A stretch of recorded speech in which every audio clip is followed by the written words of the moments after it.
Estamos retornando com o nosso Direto de Brasília, que é o jornalismo levado a sério pelos canais do Grupo CAD TV e também pelo nosso site, o www.diretodebrasiliatudojunto.com.br e em todas as mídias sociais. Campo. Doutor Ezra, obrigado, Moite. Doutor Ezra, o Brasil vive hoje um real protagonismo, né, no judiciário. Como é que o senhor vê essa situação hoje do Supremo Tribunal?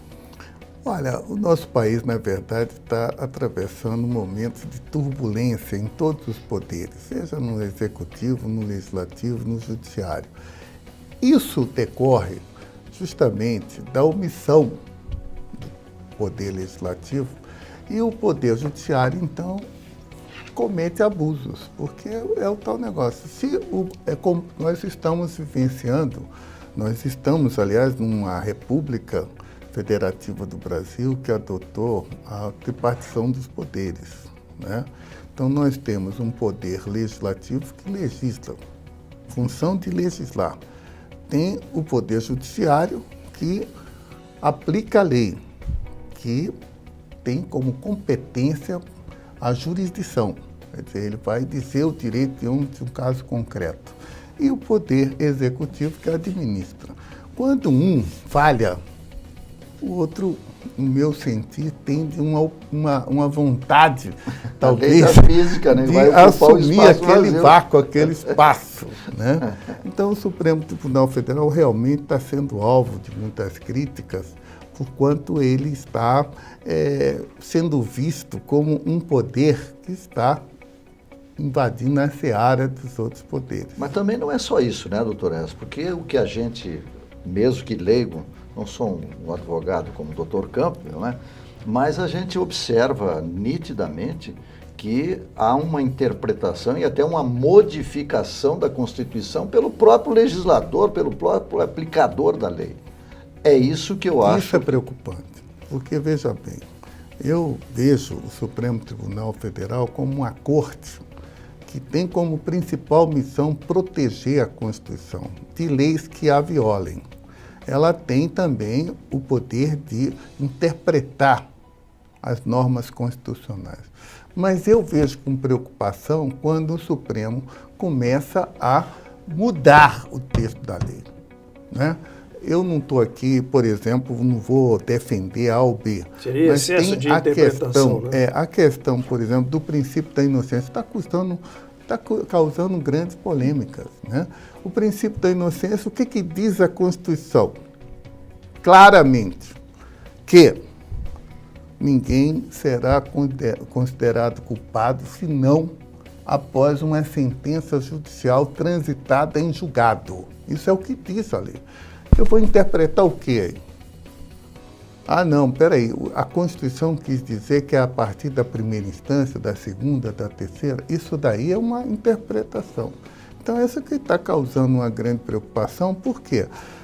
Repito, eu não estou aqui advogando para ninguém, estou só dizendo o que eu penso. Se isso acontece nesse artigo, pode acontecer nos outros, e aí o Supremo mudando a Constituição. Mas em 2016 já tinha sido decidido, o Supremo já tinha decidido isso, que em segunda instância, exatamente. Condenado estaria. Agora, é o tal negócio, eu acho que é injusto você deixar uma pessoa que foi condenada na primeira instância, que foi condenada na segunda instância, e ficar esperando uma coisa chamada morosidade, esperando que um dia seja julgado. Quer dizer, um processo nós sabemos que leva 10 anos.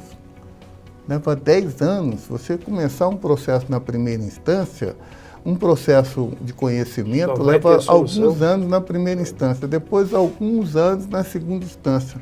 Vai para o STJ, fica alguns anos para ser distribuído, depois alguns anos para ser julgado pelo Supremo. Quer dizer, isso é injusto também. O povo não aguenta mais isso, não aguenta mais essa morosidade da justiça. Então, enquanto eu me preocupo com essas interpretações modificativas do Supremo, também não é justo que o Poder Judiciário leve anos aí para julgar uma causa de um cidadão. A gente tem um exemplo bem fácil de ser entendido, né? Enquanto, por exemplo, a Justiça de primeira instância e até a de segunda instância julga 100 e tantos processos, nós estamos tendo pelo Supremo, depois de 4 anos, um processo julgando político agora, que é o do deputado Nelson Mello. Exatamente. Você veja, eu sou advogado militante, você sabe que eu vivo da profissão, eu atuo mais nos tribunais de segundo grau e instâncias especiais, mas também meu escritório faz primeira instância. Outro dia eu pedi para um assistente acompanhar um processo lá, ele me diz o seguinte, que o juiz está analisando conclusões do mês de fevereiro, março. Quer dizer, eu fiz uns cálculos, eu disse, o meu processo vai terminar daqui a 10 anos, se continuar nesse ritmo. Se cada ato processual levar 2, 3 meses, 4 meses, ninguém aguenta o cidadão não consegue mais aguentar essa morosidade. A justiça que tarda vira injustiça. Injustiça. Os advogados tentam, de qualquer maneira, brechas para poder fazer as suas defesas. E hoje a questão do embargo de declaração, em cima de embargo de declaração, é só em função de mérito? Como é que é? Por que essa questão? Olha, o povo gosta de atribuir culpa ao advogado. O advogado é culpado de tudo, quando na realidade... Não é de quase tudo, né? Cada um tem uma missão. O juiz tem a missão de julgar e tem que fazer isso o mais rápido possível. O Ministério Público, na esfera criminal, tem um dever e tem aquela... Dever não, porque o dever é de fazer justiça, mas ele deve cumprir a sua missão em defesa da sociedade. Mas o advogado tem uma missão muito importante, que é defender o cidadão. O direito de defesa é um sujeito parcial do processo. Então é lógico que o bom advogado, ele não está querendo justiça, ele quer defender o cidadão, que é o direito. E o outro que faça bem a acusação e o outro julgue rápido. Agora, o que eu vejo é que existe justamente muitos recursos. Pode ser, por exemplo, o que eu me refiro com relação aos muitos recursos são, por exemplo, os embargos dos embargos dos embargos. Isso é tão simples. Se eu fosse juiz, eu julgava a causa. Aliás, eu fiz isso. Fui 4 anos agora, fui um magistrado numa corte administrativa, que foi o Conselho Nacional do Ministério Público. Quando havia uma condenação, é lógico que é dever do advogado tentar defender. Se eu fosse juiz, eu simplesmente já está julgado, indefiro. É só uma decisão monocrática fazer isso. Agora, se você faz um embargo, se o juiz leva para uma sessão que leva 2 meses, 3 meses, volta, entra de novo, leva 2 meses. E ainda os pedidos de vista. Por que você fazia o embargo em função de agravo, por exemplo, de instrumento, ou qualquer outro, seja até na justiça trabalhista, né, por conta de processos mais trabalhistas, né, como recurso de revista, aí tudo bem. Mas assim, você está pedindo, você embarga de declaração. Aí, uma vez acho razoável, fez a resposta, bem, você tá na vai lei, tá no embargar direito da de decisão. defesa. Agora, a partir da segunda vez, aí já pode ficar, vai ter uma visão comprometida do advogado.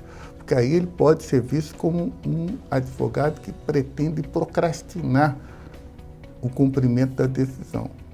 E nós temos um dever ético, que é o dever, que aliás não é só do advogado, é de todos aqueles que atuam no processo, tem um dever de lealdade processual, tem um dever de cumprir as decisões judiciais, né? Então, conduta nós ética temos, também, olha, né? o direito, eu costumo dizer Isso que é bom passa pela senso. ética, né? Passa pela ética, do uso da passa profissão, pelo né? bom senso, e o direito não é nosso, é do cliente, do cidadão. Tá certo. Nós temos que defender, mas também não podemos nos envolver emocionalmente na causa. Aquilo que o senhor colocou há pouco e que nós vamos ainda tentar destrinchar um pouquinho mais, é exatamente isso. Quem tem dinheiro tem justiça, ou então pratica a injustiça. Nós já voltamos com a entrevista hoje com o Dr. Esdras Dantas.